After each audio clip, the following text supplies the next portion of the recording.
Here to weigh in, we welcome Harvard Law professor Alan Dershowitz. He's also the author of Guilt by Accusation. I'm sure you've been watching and listening in as we have here. We'll start, Professor, just with your overall thoughts as to how it's going so far. Well, I think the Democrats are making a mistake by focusing on the Affordable Care Act. There's no indication how she would actually vote on the Affordable Care Act. She has said that she doesn't think it's a tax. I think most academics and scholars and analysts don't think it was a tax. They think that Chief Justice Roberts tried to save the bill by whatever tactic he could use. But I think that's a mistake. I think what they should be focusing on is the fact that the Democrats weren't allowed to put their nominee through when President Obama nominated Merrick Garland. And also the article she wrote about recusal, that she would have to recuse herself from cases in which her faith, her religious faith, wouldn't allow her to decide cases in accordance with the law. The Affordable Care Act is political, and the idea that you would base a confirmation process on predictions about how she would vote on the Affordable Care Act doesn't seem to me to be the right approach. And both the Senator Leahy and Senator Feinstein seem to focus on that. I'm sure they'll get to some of these other issues as well. They're going to try to stay away, obviously, from religion as such, and they should stay away from religion as such. There's a very interesting article in this morning's New York Times by a rabbi, an Orthodox rabbi, who says, stay away from religion. We all have our religions or non-religions, and that's not the basis for putting somebody on the court or keeping somebody off the court. But if she has to recuse herself from cases because of her deep faith, that's an issue worth pursuing. You know, I've written a book about this subject. It's just out now. It's called Confirming Justice or Injustice. I did it in 8 days. It's about this process of confirmation, and it raises the questions that I think appropriately should be asked her. And so far, they haven't been following my script, I can tell you that. Chairman Graham pointed out earlier, Professor, of other precedents that followed of pushing a Supreme Court nominee through in 16 days or less or more. There were other senators that pushed against it. I believe it was Senator Leahy who disagrees with holding the hearing 16 days later. Is there really any argument to that? Oh, yeah, there is. It's not a constitutional argument, and it's not an argument based on precedent. Clearly, we've had justices confirmed in 2 days, in 3 days, almost instantaneously. In the old days, there would be no hearings. There would just be some conversation and a vote. What's at stake is the hypocrisy, the argument that Republicans themselves tried to establish a precedent that Lindsey Graham said, use my words against me. I don't think that if there is a nomination during the year of a presidential election, it should be processed by the Senate. And now he's changed his mind. He gave reasons for changing his mind. He said, look, we control the Senate and the presidency. That's different. Also, he said that the Kavanaugh hearings changed the rules. That's for the American public to judge. But there is an argument that the Republicans themselves created a new precedent in 2016 when they refused to consider the Merrick Garland. Look, I think they were wrong in refusing to consider Merrick Garland. Two wrongs don't make a right, two rights don't make a wrong. Everyone has to be considered on their merits. I don't think anybody is going to attack this nominee for her lack of qualifications. She has extraordinary qualifications. So the Democrats are going to need to focus on other issues. And I think the hypocrisy issue, as Senator Leahy said, half of the United States Senate said they would be opposed to doing such a thing if the shoe were on the other foot. So I think that's where a lot of the focus is going to be. Clearly, as you're saying, this is all constitutional by the book. You know, we are in an election year. We are, just weeks away from the November election. And so the question is asked of the candidates running where they would stand on filling the spot. Clearly, the president wants to get this pushed through. But Joe Biden was asked about this as well. Here's what he had to say. President Roosevelt clearly had the right to send to the United States Senate and the United States Congress a proposal to pack the court. It was totally within his right to do that. He violated no law. He was legalistically absolutely correct, but it was a bonehead idea. Would you seek to add justices to the Supreme Court to protect women's reproductive rights? I would not get into court packing. We had 3 justices. Next time around, we lose control. They had 3 justices. We began to lose any credibility for the court has at all. So those two sound bites were clearly on the issue of whether or not to pack the court or expand the court. As we've heard recently, or at least not heard, I should say, from the candidate, he's been asked multiple times whether or not he would do so or want to do so should he become president. And he said, "You'll know my answer after the election." What are your thoughts on hearing that when we know so many millions of Americans have already cast their ballots? I think the American people have a right to know what his position is and what his vice presidential nominee's position is on court packing. They have a right to know that. It's part of why you vote for somebody.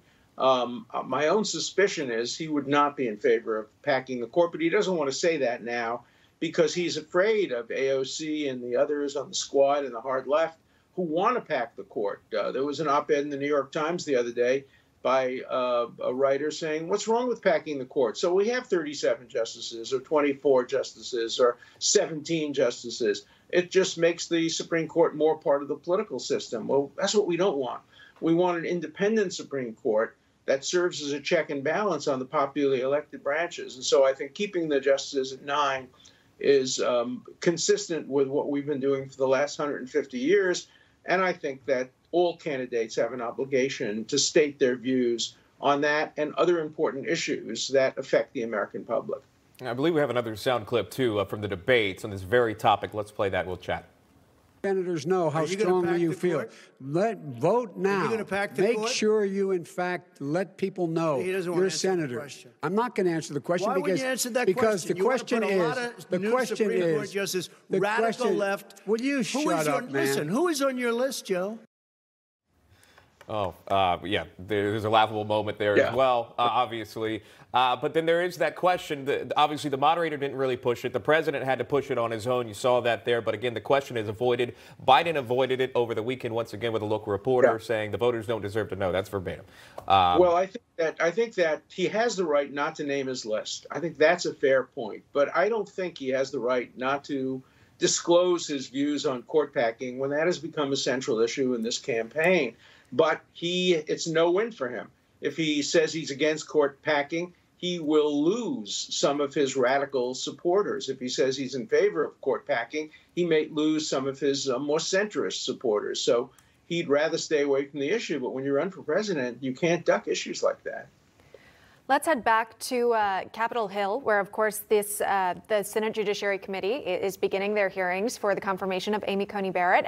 And when you think back to who she's filling the seat for, Justice Ruth Bader Ginsburg, back in 1993, she was confirmed with a 96-3 vote in favor, a bipartisan support for Justice Ginsburg. Makes you wonder, could we see something like that for Amy Coney Barrett, or is this just going to fall along party lines? No way. Justice Scalia was 98-0. We used to get those kinds of votes. Today, votes are along party line. The nominating process has become very politicized.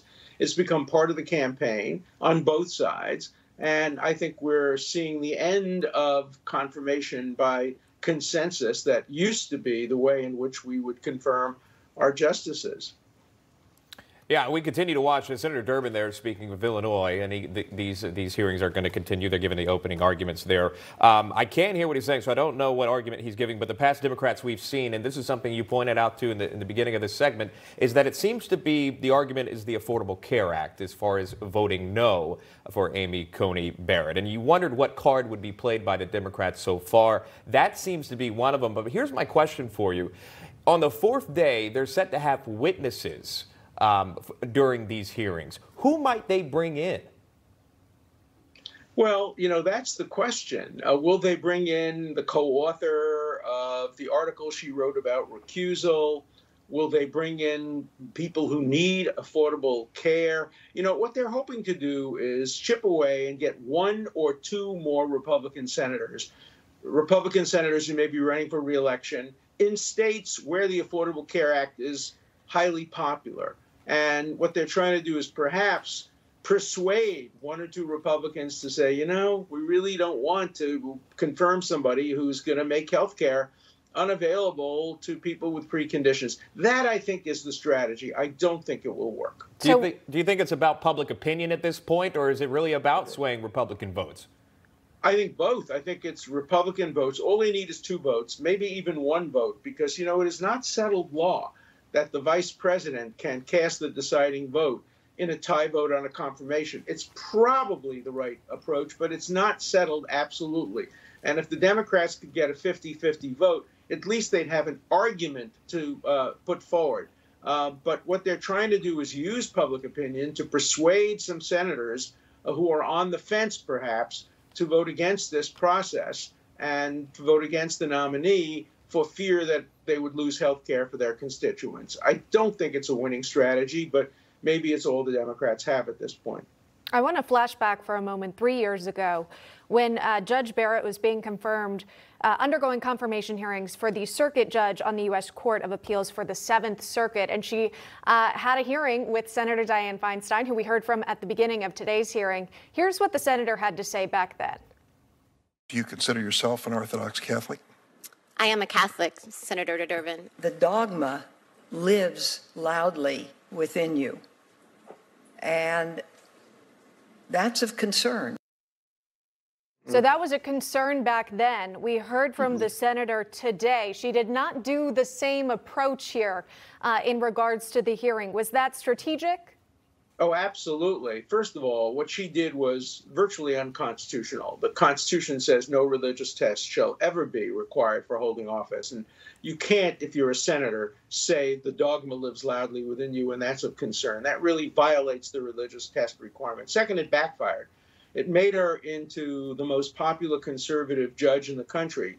People made T-shirts out of the dogma lives loudly within you. The part of the reason she is now up for confirmation is how Feinstein mishandled the confirmation previously and turned her into a star. So I think she realizes she made a terrible mistake, and I think the Democrats will try very hard to avoid questioning her about her faith, and they should try very hard to avoid questioning her about her faith.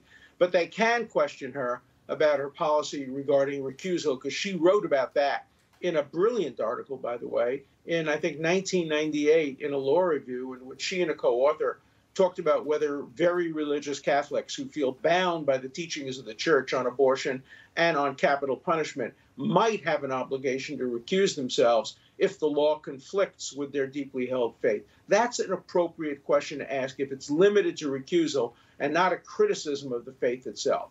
Interesting. Line of questioning, there will be 2 days of that. That's when you'll see things heat up, but that's not going to happen until the opening arguments there that you're going to hear, opening statements, I should say, from the senators. At the beginning of this hearing this morning, Professor, Chairman Graham said, "We lost a great woman, and she will be replaced with another great woman." How qualified is Amy Coney Barrett for this position? She's highly qualified. She has all the qualifications. She was a Supreme Court law clerk. She was top of her class. She's written brilliant law review articles. She's written good opinions as a judge. Nobody can really question her qualifications. This is not Justice Thomas, who there were questions about his qualifications. This is not Harriet Miers, who was nominated and had to withdraw the nomination. She is Justice Scalia, a female version of Justice Scalia. Highly, highly qualified. He was confirmed 98-0. If there were not this issue of the Democrats having been denied their nomination of Merrick Garland, I think this would sail through pretty easily. And that's why you're not going to hear anything about her qualifications from the Democrats. They know that they can't do that. My colleague Noah Feldman, who knows her well, who's a liberal Democrat, has confirmed that she is highly qualified. I don't know her, but I know her by reputation. I've read everything she's written, and I can only say that she's highly qualified, even though I think that if the Republicans had stuck by their principles, perhaps the nomination would have been deferred until after the election. By the way, presidents have nominated people to the Supreme Court after they've lost elections, after they have no longer been the president-elect. Thomas Jefferson was about to become president when John Adams appointed Chief Justice John Marshall to the Supreme Court during the lame duck period. So historically, there's a lot of precedent for it. It's the Republicans who created the problem in 2016 by refusing to process the nomination of Merrick Garland. That's what the focus is on. Let's take a look at the timeline here, because the court is expected to hear arguments on November 10th in regards to the Affordable Care Act. We're starting the hearings today. We're going to, listen to these opening statements and then have some time for questioning and testimony as well. But realistically, what's the timeline look like for a possible vote on Amy Coney Barrett? Well, the Republicans control everything. They control the Judiciary Committee. They control the Senate. They control the voting time. And they could, if things go smoothly for them, have a vote in the last week of October and have her seated on the Supreme Court in time to hear the argument on affordable care. What's of greater concern to many people is that the issue of the election may come before the Supreme Court. And how would it look if it was a 5-4 decision and the fifth vote was cast in favor of President Trump by a nominee who he nominated to the court just weeks before the election? There are many who are concerned about the appearance of justice if that were to happen. I don't think it's going to happen. I don't think this case is going up to the Supreme Court anytime soon. And if it does, I doubt it'll be a 5-4 vote. But that's a much greater concern than the Affordable Care Act. Hey, we're continuing to watch live pictures there inside of the Capitol. There's Senator Durbin still making his opening statements there. And again, Professor, it's back to this focus. And it looks like the tactic that you're going to see throughout the 4 days of hearings, if not just maybe today, of tagging Amy Coney Barrett with repealing the Affordable Care Act. And they're showing pictures and photographs of these are the patients that will lose their health care if the ACA is overturned on November 10th in that case of Texas versus California. So at this point, there's also an argument there that the President Trump, hasn't put out his health care plan just yet. Does that hurt the president in any way? No, I think this is really an attempt to try to get one or two Republicans in states where they're running for re-election and where there is popular support for the health care. I think they've consulted political advisors and gurus and made the decision that their best shot to get one or two senators, and I think it's very, very uphill, is to focus on people losing their health care, getting the public to write to their senators saying, please, please don't nominate, don't confirm a senator who will take away my kids' health care, who will require me not to have health care because of prior conditions. I think that's the game that the Democrats are trying to play. I'm not a political expert, so I don't know whether it will work. It doesn't strike me as a very effective tactic because it requires prediction about how she'll vote on the Affordable Care Act. And of course, if the Democrats get control of the Senate and the House and the presidency in the next election, they can then repass an Affordable Care Act, which would probably survive constitutional scrutiny. Yeah. So I think it's a short-term effort to try to get a couple of votes and is not really the focus of what a confirmation process should be. Well, we appreciate all of your analysis this Monday morning. Joining us live, Alan Dershowitz, thank you very much for your time. Newsmax TV is now America's fastest growing cable news channel. We give you the real news you need. So subscribe to our YouTube channel and give us a thumbs up. If you like this video, share it with your friends. Newsmax TV streams live on YouTube for free. Newsmax TV, real news for real people.